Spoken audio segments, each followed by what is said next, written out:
Estamos en la localidad de Tortuguitas. Estamos con, en este caso, el escritor Miguel Betanzos, que, bueno, amablemente nos acaba de recibir en su casa. Tenemos mucho para hablar con él. Miguel, ¿cómo estás? Buenos días. ¿Qué tal? ¿Cómo estás, Mario? Un gusto.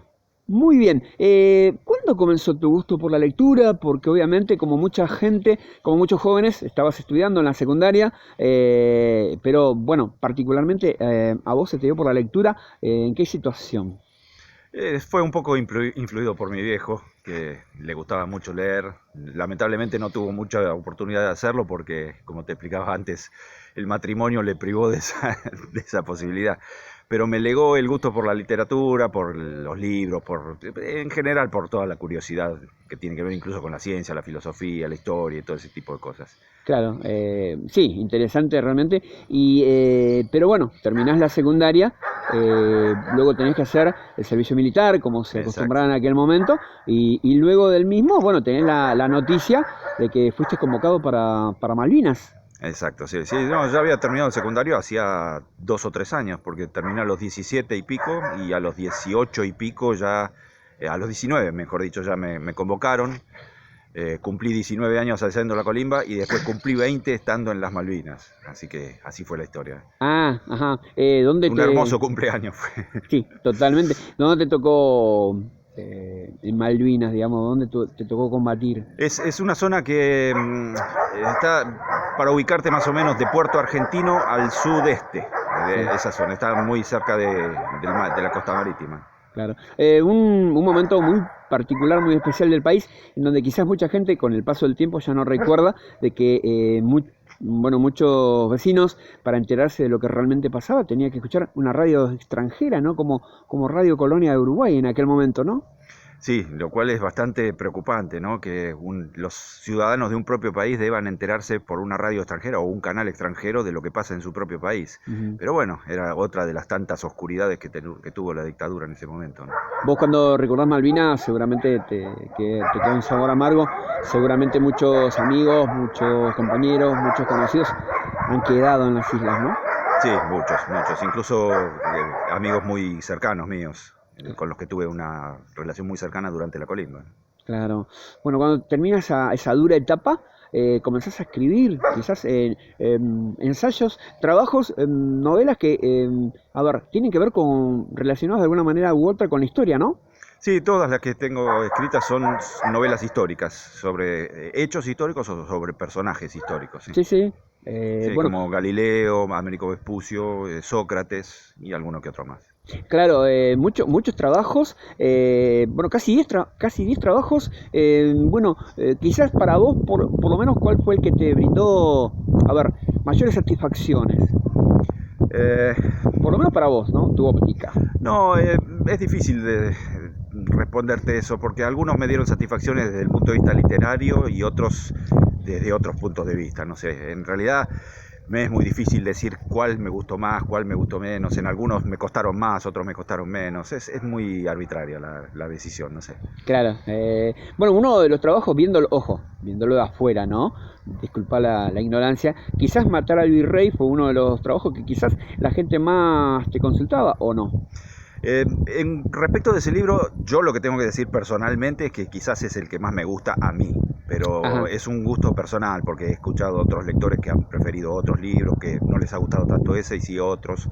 Pero en cuanto a mí mismo, sí, por una cuestión de estilo, también me costó mucho escribirlo porque fue un trabajo bastante arduo, no solo en la escritura, sino en la investigación, porque hasta me fui a Brasil para recoger material de eso. Ajá. Parte de la novela transcurre en Brasil. Este, ¿Cuál es el momento histórico en donde vos te basás para escribir Matar al Virrey? sí, es aproximadamente la década de 1790, que es la época anterior, un par de décadas anteriores a la Revolución de Mayo, y es un poco el clima que se vivía en aquella época que más tarde desencadenó la revolución. Y un Claro. poco ese libro es un poco cómo fue la preparación de los primeros revolucionarios, cómo se fueron eh, haciendo conscientes de cómo era la dominación colonial, cómo querían, influidos muchos de ellos por pensamientos europeos, sobre todo la Ilustración francesa y ese tipo de cosas, cómo fueron madurando la época de la independencia, ¿no? De liberarse de la corona española. Claro. Un poco se cuenta esa época en ese libro. Sí, totalmente. ¿Cuál es la reflexión que me dejarías, ¿no? Para este momento que está viviendo la literatura, ya no solamente, más que nada a nivel argentino, a nivel regional, ¿no? Que se diferencia quizás a lo que pueda estar pasando en los países del primer mundo, pero máxime teniendo en cuenta todo, bueno, la influencia de la tecnología hoy por hoy, ¿no? Y ese es un...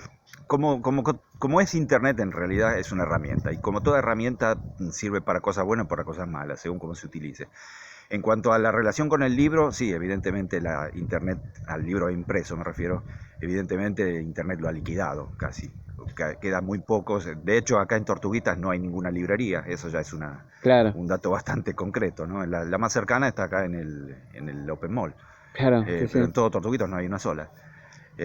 Pero sí hay montones de negocios que tienen que ver con computación, ese tipo de cosas. Claro. Esas ya de por sí te habla de cómo ha sido la evolución de ese tipo. Vale la aclaración porque muchas veces no se escucha, digamos, o no se entiende el significado de las palabras. Estamos hablando, obviamente, de librerías, digamos, ámbitos en donde se puedan vender libros, Sí. obviamente. Pero sí, es súper entendible. Habrá que adaptarse a este momento tan especial, ¿no, Miguel? Habrá que adaptarse y lo cual a nosotros ya que tenemos una cierta edad y venimos con una cierta costumbre en cuanto a lo que es escribir con una lapicera incluso. Sí, sí. Pero claro, los chicos de ahora, bueno, vienen con otro software metido en el medio y para ellos es mucho más fácil en ese sentido. Pero el libro impreso para los chicos de hoy es prácticamente inexistente. Sí. Todos se manejan a través de una pantalla. Sí, sí, sí, bueno, se nota, lo hablábamos fuera del micrófono, se nota, bueno, la influencia de la tecnología, la parte negativa, ¿no? Porque a los chicos les cuesta muchísimo leer y Mm. leer fundamentalmente, más cuando un profesor los llama al frente para que lean un texto, por ejemplo, y cómo les cuesta no solamente leerlo, sino interpretarlos, ¿no? Sí, lo cual es curioso y hasta paradójico porque nunca como hoy han tenido tantos recursos como para investigar alguna cuestión. Hoy basta con apretar 2 o 3 botones para tener información sobre casi todo, Sí, sí. cosa que nosotros no teníamos en su momento.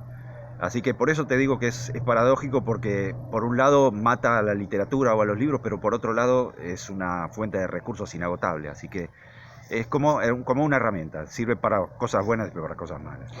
Bueno, Miguel, te agradezco muchísimo la deferencia que tuviste para con nosotros.